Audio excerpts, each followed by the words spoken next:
하나님이 일어나셨다라고 하는 것은 하나님께서 일하신다라는 의미가 되겠죠. 겟세마네 동산에서 십자가를 앞에 두시고 기도하셨던 예수께서 잠들어 있는 제자들, 졸며 자는 제자들을 깨우시면서 일어나 함께 가자라고 말씀하시잖아요. 그 함께 가는 길이 무슨 길입니까? 십자가 지러 가는 길, 막 하나님의 뜻을 이루어가는 길이라고 말할 수 있는 것인데, 오늘 본문 1절에 여호와 하나님께서 일어나셨다라고 하는 것은 하나님의 일하심을 말씀하는데, 오늘 본문에 보면 크게 두 가지 일을 합니다.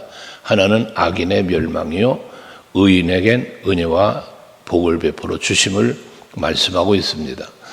그래서 성경에서도 하나님의 일하심을 나누어 보면 두 가지 일을 하시죠.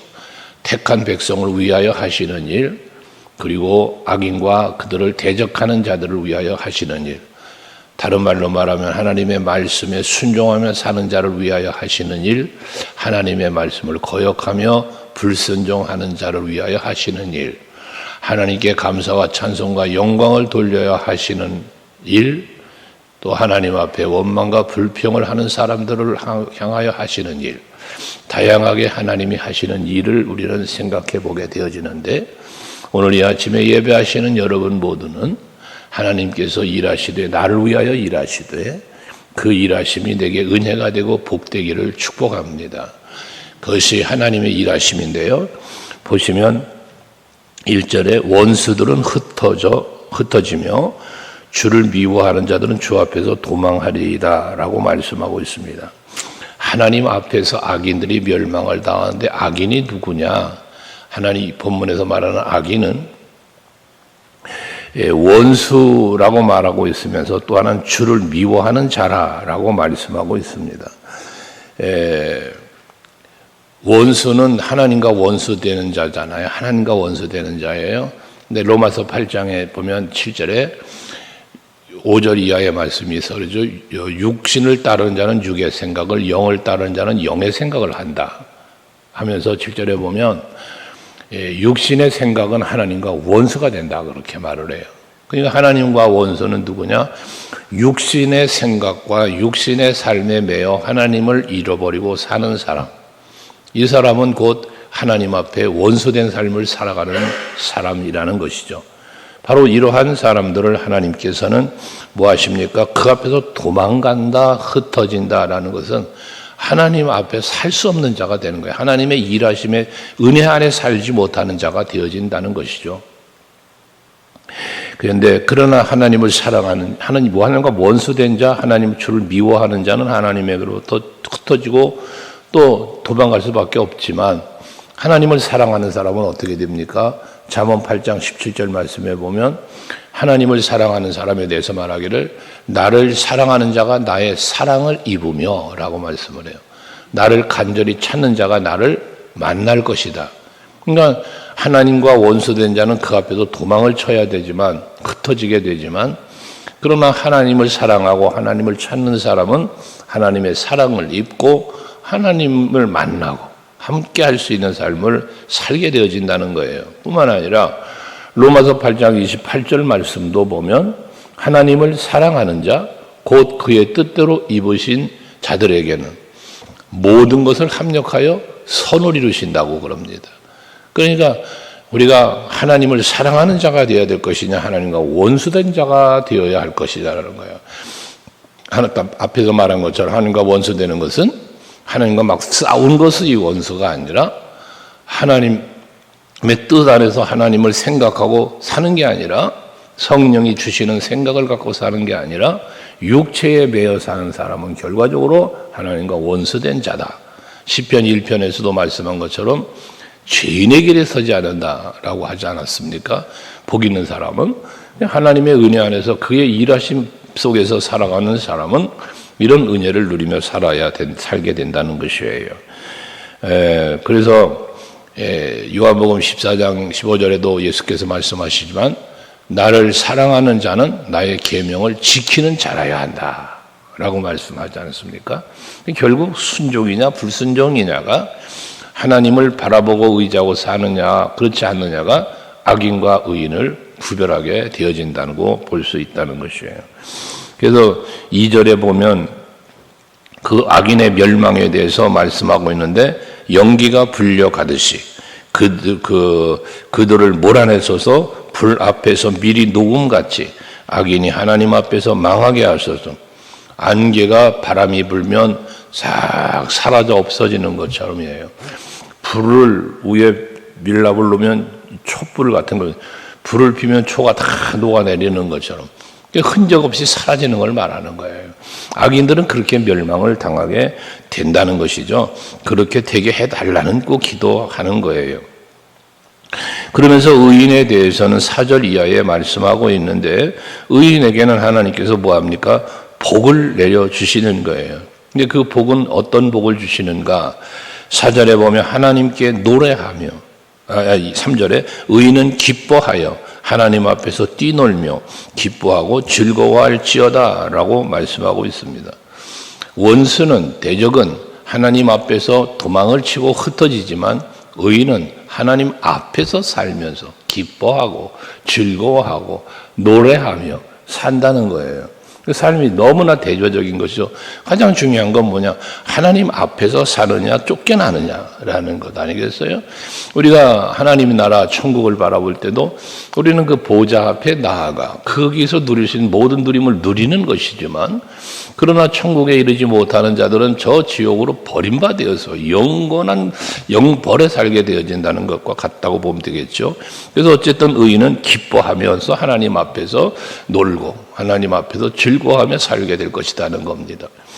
4절도 하나님께 노래한다고 하잖아요. 그 이름을 찬양한다고 하잖아요. 하나님의 일하심을 보면서 4절에 그랬죠. 하늘을 타고 광야에서 행하시던 일을 위하여. 그래요. 하늘을 타고 광야에서 행했다. 구름 기둥, 불 기둥을 가지고 이스라엘 백성들을 보호해 주셨던, 낮에는 구름 기둥이 밤에는 불 기둥이 나와서 백성들을 보호해 주셨던, 그게 하늘을 타고 일하셨던 하나님이에요. 이처럼 바다 가운데서도 일하셨고 반석 중에도 일하셨고 어디에서나 일하셨던 하나님 아니십니까? 누구를 위하여 일하셨습니까?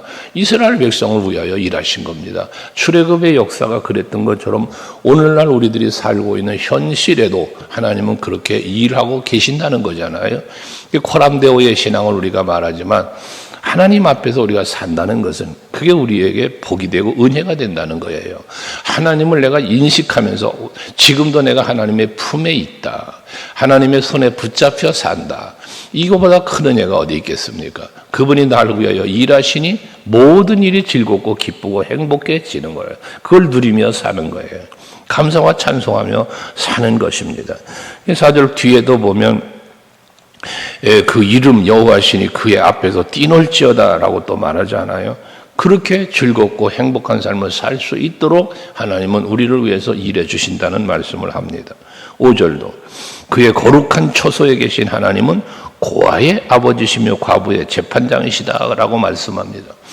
하나님의 머무시는 곳, 처소는 하나님이 머무시는 곳인데 그것은 거룩한 곳이다. 그럼 우리가 하나님이 계신 곳에 그 앞에 살려면 어찌해야 되겠습니까? 레위기 11장 44절 45절 말씀하는 것처럼 내가 거룩하니 너희도 거룩하라 라고 말씀하시지 않습니까?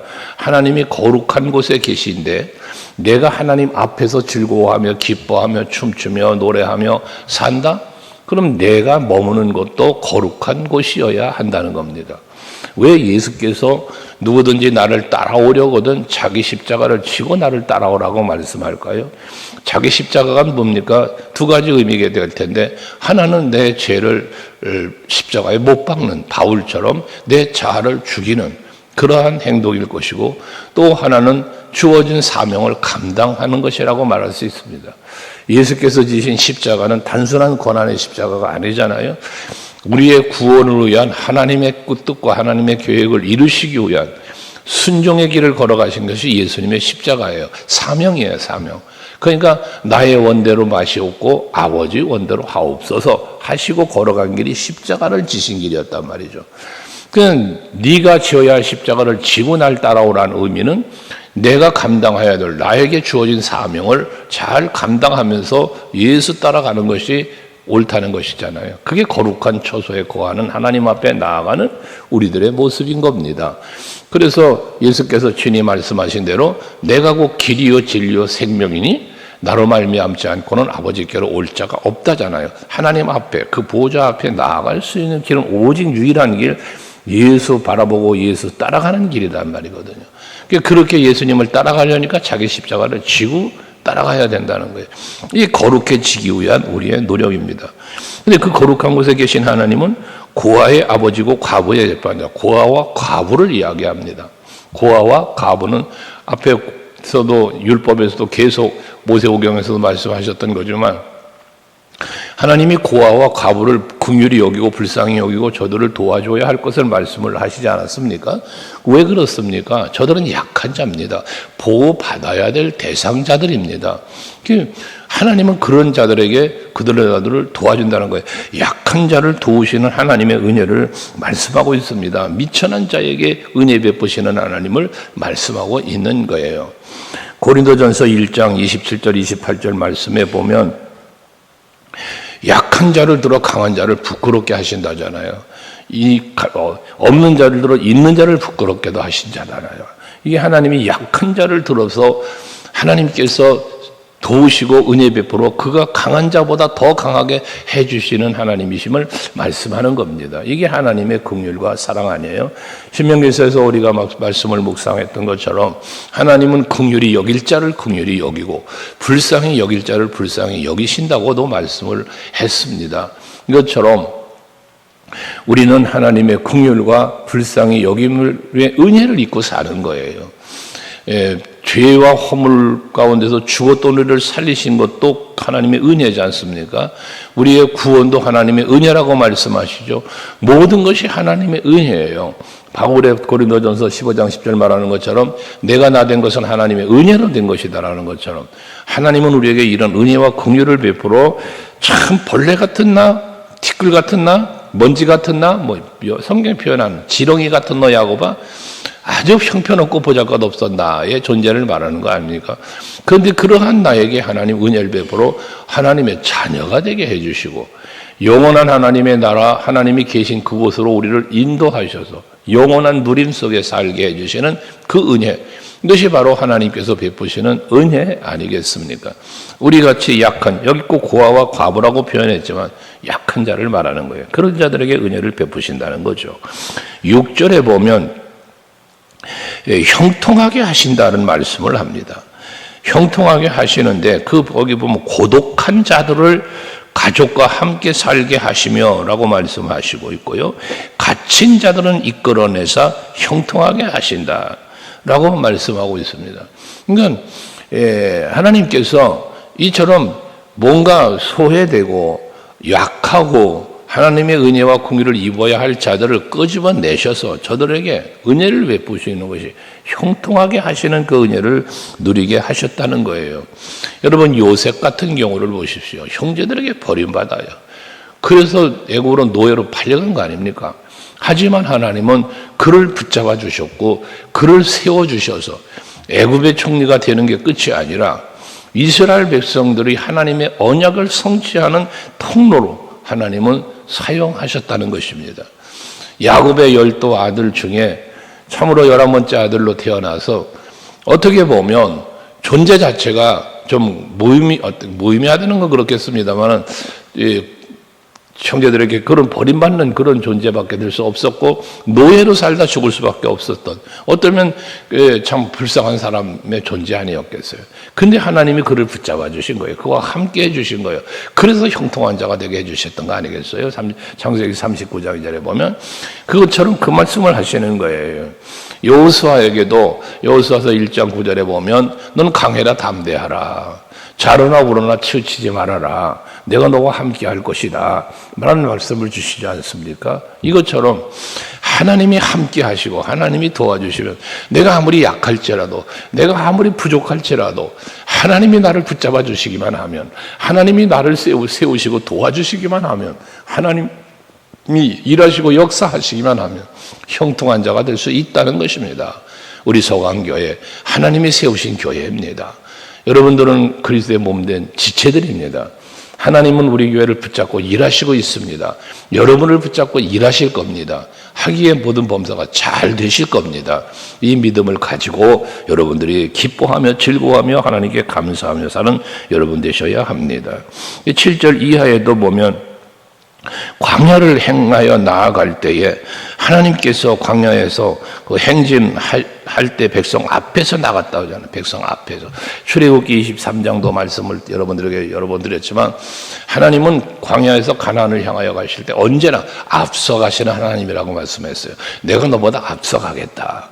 그러면서 나와 싸워야 할 대적과 싸워주실 거고 너희가 장막을 어디에다 장막을 쳐야 할지 장막 칠 곳을 하나님께서 정해 주시겠다 하시면서 우리들 위해서 일하실 것을 말씀해 주신 거거든요. 이렇게 광야에서 앞서 가셔서 하늘을 타고 행하셨던 하나님, 우리와 함께 백성들과 함께 가시면서 저들을 지키시고 보호하셨다 말씀이잖아요. 이렇게 하나님은 은혜를 베풀어 주신다는 것이에요. 뿐만 아니라 9절에 보면 하나님이여 주께서 흡족한 비를 보내셨다 그랬어요.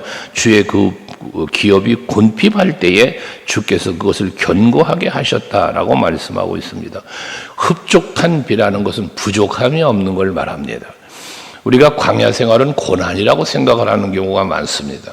그러나 물론 고난일 수 있겠습니다만은 그 내용을 들여다보면 고난이 아닙니다. 평안입니다. 즐겁고 행복한 시간들이었습니다. 그러나 백성들이 그 행복을 찾지 못하고 불행했을 뿐이지 내용을 들여다보십시오.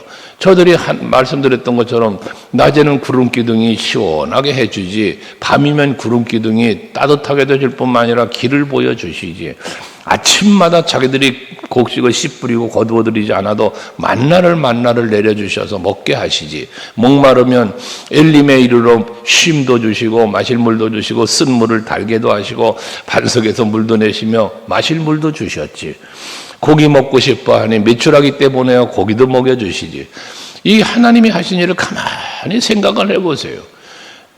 전부 하나님이 다 해주셨어요. 그게 얼마나 행복한 일입니까 이것이. 광야 가운데서 행하시면서 그 흡족한 비를 내렸다는 것은 바로 부족함이 없게 해주셨다는 겁니다. 오늘을 사는 우리도 마찬가지입니다. 부족하다는 기준이 어디 있습니까? 부족하다는 기준이 남들보다 내가 조금 부족하다 이게 부족입니까? 아니잖아요. 하나님이 내게 베푸시는 은혜를 생각하면 부족함이 없는 거예요. 시편 23편 말하는 것처럼 여호와는 나의 목자이시니 내게 부족함이 없으리로다. 그렇지 않습니까? 언젠가 여러분에게 말씀드렸죠. 수치는 정확한 기억은 없습니다.